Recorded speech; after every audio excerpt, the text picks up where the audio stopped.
Ramon Dekkers wasn't just any fighter, he was a Dutch wrecking machine who took on Thailand's best and changed the sport of Muay Thai forever. But what made him so dangerous? Let's break down the relentless power, pressure and precision that made Ramon Dekkers, Diamond Dekkers, such a legend. Closing the distance. It is no secret that Ramon Dekkers was a fighter who loved to punch. A relentless pressure fighter, he was known for his blistering combinations on the inside, the key word there being inside. To be effective, Dekkers had to fight at close range, but for an aggressive fighter, closing the distance is often the biggest challenge. How do you get close enough to land power strikes, especially in a kicking sport where kicks naturally have a greater reach than punches, making it easier for opponents to keep you at bay? This was the battle Dekkers faced time and again, particularly against Thai opponents who are renowned for their heavy kicks. In Muay Thai, body kicks score highly, putting Dekkers at an inherent disadvantage on the judges' scorecards. He couldn't afford to fight from the outside, he had to get in close. Pressuring to the ropes. The most obvious tactic Dekkers utilised was pressuring opponents back towards the ropes where they could no longer retreat backwards. He would quite literally walk opponents down, covering up behind his guard to absorb as much of the damage on the gloves as possible and force his opponents backwards. And those defensive tactics are something we're going to look at closer later on in the video. Dekkers loved a good front kick to help drive the opponents back, and if he had positioned them just in front of the ropes, he could use the momentum of them bouncing off the ropes to crash into them with a well-timed punch.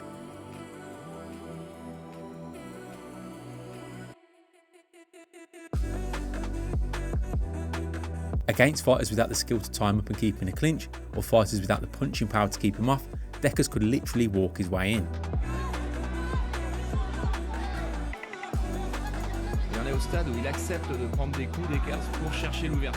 When an opponent is backed against the ropes, their options become limited. In open space where two fighters stand ready in their stances, there's often a moment of hesitation, a stalemate, because both have a full range of offensive and defensive choices. The risks are higher when neither fighter is at a disadvantage, but when one man is trapped against the ropes, his options shrink. He can no longer move freely into the space behind him, making him more vulnerable.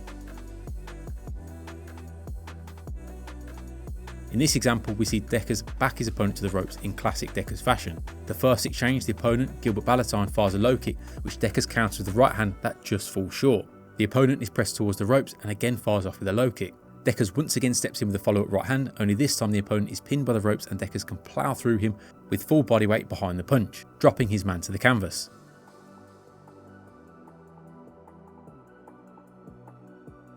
Attempting to clinch in this position can be a disaster if done incorrectly. A fighter reaching for a grab must have his forehead down, arms slightly bent and rigid to block hooks, and ready to secure a collar tie. The chin needs to be tucked behind the shoulders.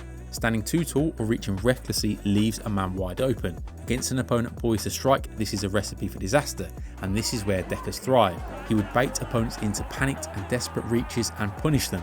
He would change his head slot, dipping it to the side, where he could rip power punches over the top, smashing into an exposed head that is still stuck on the centre line. High guard and cross guard pressure tactics. The Dutch kickboxing style is the gold standard for using the high guard in striking arts, and Ramon Dekkers was a pioneer of this aggressive high pressure approach, and he relied heavily on the high guard tactics. This guard isn't just for blocking punches, it's equally effective at absorbing kicks and even elbows by positioning the gloves and forearms to deflect incoming strikes. What makes the high guard so effective is that it allows fighters to keep their feet planted, maintain a solid stance and remain in prime position to counter with power. This is something we will talk about later in the video. It embodies a take one to give one philosophy, making it a particularly useful strategy for fighters with heavy hands who thrive in the pocket, which is pretty much every fighter that's ever trained in Holland. In classic Dekkers fashion, we see him walking down his opponent with a tight high guard, pressuring them against the ropes before unloading a barrage of punches. Dekkers' tactics all work together to form this overarching strategy. Dekkers is a great example of how to use an active high guard. He knows how to get something in the way to protect himself. We can see him step into range, anticipate the opponent stepping into land, and immediately raise his forearms in front of his face. Dekkers will position his hands higher than he would be required to in traditional boxing because elbows can split through a traditional high boxing guard with ease. Once a fighter has stepped in close enough, there is a lesser risk of being hit with an effective straight punch and even a body shot to a certain extent. A fighter needs a certain amount of room to be able to punch effectively, and Dekkers knows if he steps in with a high guard, he only needs to worry about circular punches coming around the side. He will raise his arms all the way up to almost hug his own head. This method of shielding allows Dekkers to stay in after he's thrown a combination and apply pressure. He's also smothering his opponent's work. Dekkers is gambling his opponent will step back, and that space will allow Dekkers to go again and throw a second phase of attack. he can follow up and catch a retreating opponent, with the end goal of pressuring to the ropes where he can really tee off.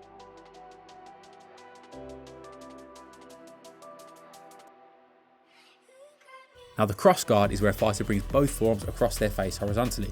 I'm making this up because I guess you could call it anything, but for the purpose of a video, to have some sort of language, we will call it the cross guard. This guard has been used by certain fighters in the Queensberry rules of boxing as an effective method of defence, but it serves the added purpose of protecting a fighter against elbows in Muay Thai. Dekkers was cut many times throughout his career, even famously using super glue in the corner to temporarily stem the bleeding of a cut mid-fight. But being cut isn't just painful, it's bloody annoying, excuse the pun.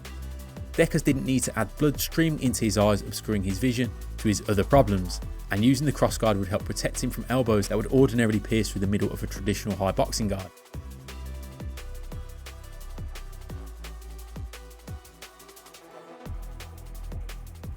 Dekkers' high guard isn't used only to protect himself but to bully his opponent. He's physical with it and he will push his opponents around the ring. The high guard can turn into physical controls, stiff arms which can control the head of the opponent and jam oncoming punches. Dekkers would use this tactic to push his opponent on their heels and again get them back toward the ropes.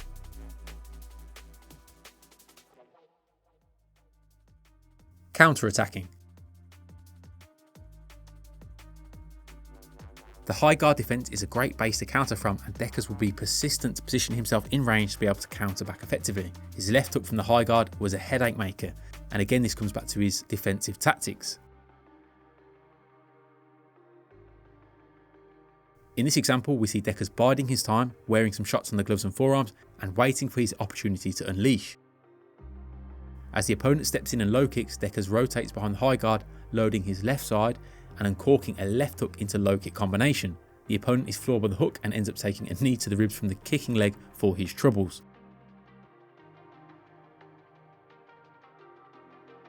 As mentioned earlier in the breakdown, Dekkers often had to battle past the legs of a kicker to land his punches. This made a strong defence against kicks essential. One of the best ways to counter a body kick is to catch it, turning an opponent's offence into an opportunity for punishment. If a man is on one leg, they are vulnerable. By securing a caught kick, Dekkers could easily off-balance his opponent or use it as leverage to pull them into devastating power punches. While the opponent is stuck on one leg, they have limited ability to counter or defend. This gives Dekkers a crucial window to unleash strikes with little risk of retaliation. The downside to catching a kick if it isn't done correctly, like turning the body away from the kick or stepping in the direction the power is going, then the defender still effectively takes the full impact.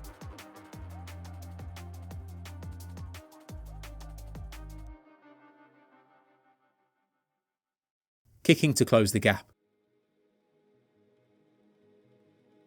Dekkers was a ruthless low kicker. He would attack the leg mercilessly, but it didn't come without consequence. Shin clashes are par for the course in Muay Thai, but the quantity with which they happen can be reduced with more careful kick placement, i.e. not kicking the bony part of the opponent's anatomy and timing the kick when an opponent can't block. If you're a Muay Thai practitioner watching the video, we can all relate to how much kicking a knee or elbow really hurts. Dekkers had plenty of ways to attack the leg, but sometimes he'd just slam a kick straight into his opponent's raised shin, fully knowing it would hurt both. The deliberate shin clash is the Muay Thai equivalent of a kamikaze move, Dekkers willingly sacrificing his own shin just to make sure his opponent felt it worse. Beyond the physical damage, it had a brutal psychological effect. Imagine trying to protect your thigh, already sore from earlier kicks, only to keep getting blasted in the shin, with your lower leg swelling up and throbbing with pain. Now not only do you have a sore thigh, but you have a sore shin. At that point, you're forced to choose which one hurts more. That kind of relentless assault breaks people down, making them second guess whether they even want to be in there. Eventually, they'd rather stand and trade punches than deal with the constant punishment to their legs, and that's exactly what Dekkers wanted. That or the opponent would give up due to the pain from the low kicks. And Dekkers had a fair few low kick stoppages on his resume. The legs are an easy target, especially against a retreating opponent where the lead leg will be trailing. It's the low-hanging fruit of Muay Thai. The obvious con to Dekkers being such a reckless low kicker is he would sustain significant damage to his own shins. With Dekkers competing so frequently, there is no doubt he'd be carrying injuries over from one fight into the next, which would affect his ability to implement his game. I'm pretty sure Dekkers once fought as much as 3 times in 1 week. Now this brings us into his next fighting strategy to close the distance, switching stances.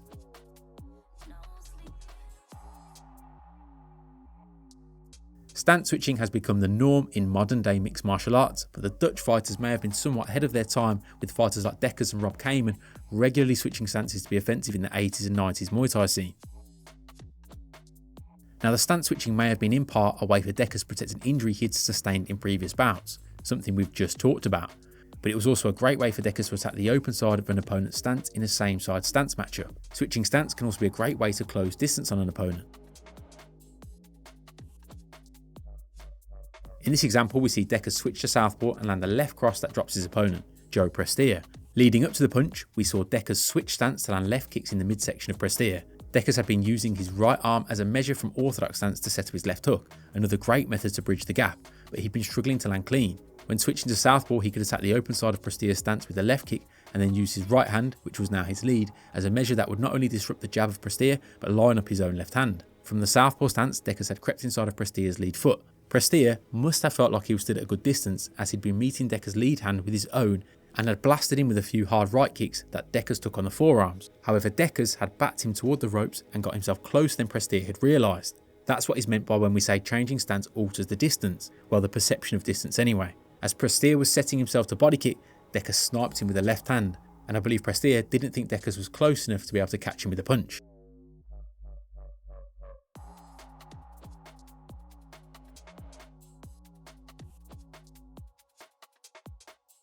Dekkers' confidence in fighting in both stances allowed him to break conventional rules of maintaining a set stance. He could constantly press forward, landing strikes effectively from either side. His high guard provided a reliable shield when opponents stepped in, enabling him to exchange blows regardless of foot position. This ability to fight fluidly from both stances made him highly effective at maintaining pressure and closing the distance.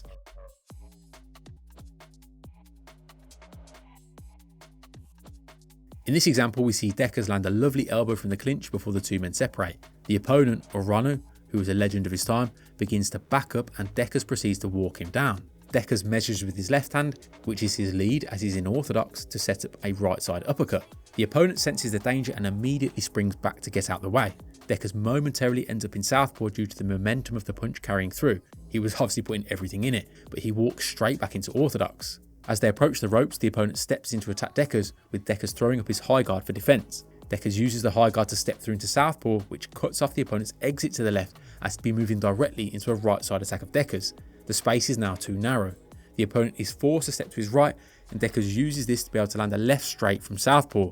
He corralled the opponent into the attack and then used the momentum to crash the opponent into the ropes, where he'd settled back into orthodox and he could then build a more substantial attack. Dekkers used his stance changes to cut off the ring and again allowed him to close the distance. Changing head slots. Dekkers has often been compared to Mike Tyson with regards to Muay Thai and kickboxing, not only for his devastating punch combinations to the head and body, but also for his head movement. While he didn't employ Tyson's signature peekaboo style or exaggerated side-to-side torso movement, he masterfully took his head off the centre line as he pressed forward. This head movement served multiple purposes. First, it made him harder to hit and more difficult to clinch, as his head wasn't always in the same predictable position. Second, it allowed him to generate power by rotating his body in the direction of the punch. When he brought his right shoulder forward, it loaded his left hand, particularly his left hook to the head and body. Conversely, leading with his left shoulder primed his right hand for attack. As spoken about earlier, the changing head slot might allow him to evade a clinch type and slot a punch which the opponent wouldn't see coming, and once Dekkers was in, he could start to unload. Broken rhythm.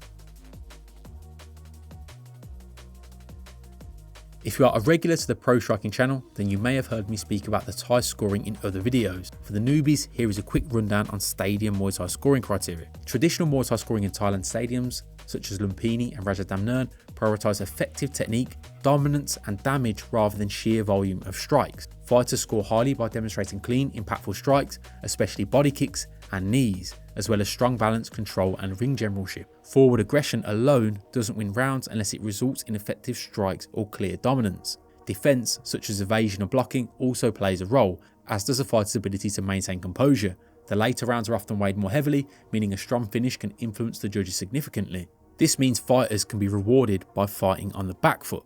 Due to the nature of Muay Thai scoring, where knees and body kicks are favoured over punches, exchanges often follow a predictable rhythm. Fighters rarely throw more than 2 or 3 punches before punctuating the sequence with a kick or knee. This structured cadence leads to back and forth kicking rallies as fighters aim to land the most effective scoring techniques. Ramon Dekkers, however, refused to conform to traditional Muay Thai stadium scoring. He didn't adjust his style to beat the Thais. Instead, he made his own style as formidable as possible.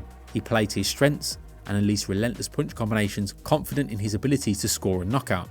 His high-volume boxing disrupted the rhythm of his Thai opponents, who were more accustomed to engaging in clinches or exiting with the kick to maintain their scoring advantage. Dekkers' aggressive, heavy punch approach forced them into uncomfortable exchanges where his power and pressure could overwhelm them. Here we see Dekkers back his opponent Cherry into the corner, and Cherry himself was a legendary Thai of that era. Cherry tries to keep Dekkers away, but Dekkers manages to get on top and open up with a combination of the head and body.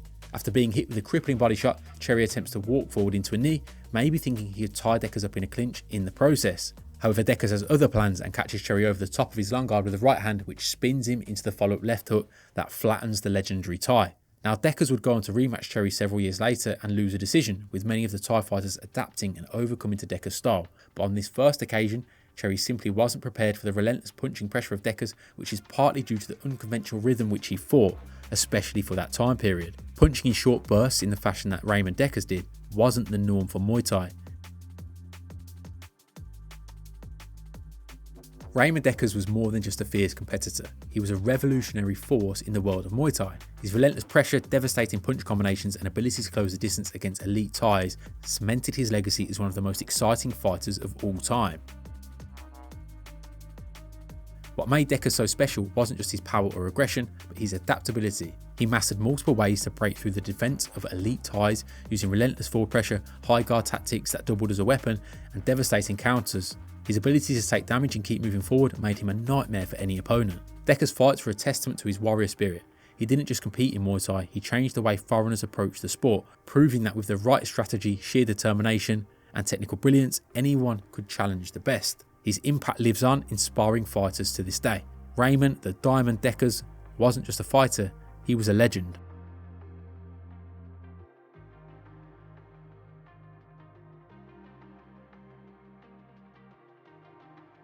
As always, thank you for watching the video. If you enjoyed it, I recommend heading over to the Pro Striking Patreon for more in-depth breakdowns and tutorials over on the page. Pro Striking appreciates you more than watching Ramon Dekkers blast through elite Thais.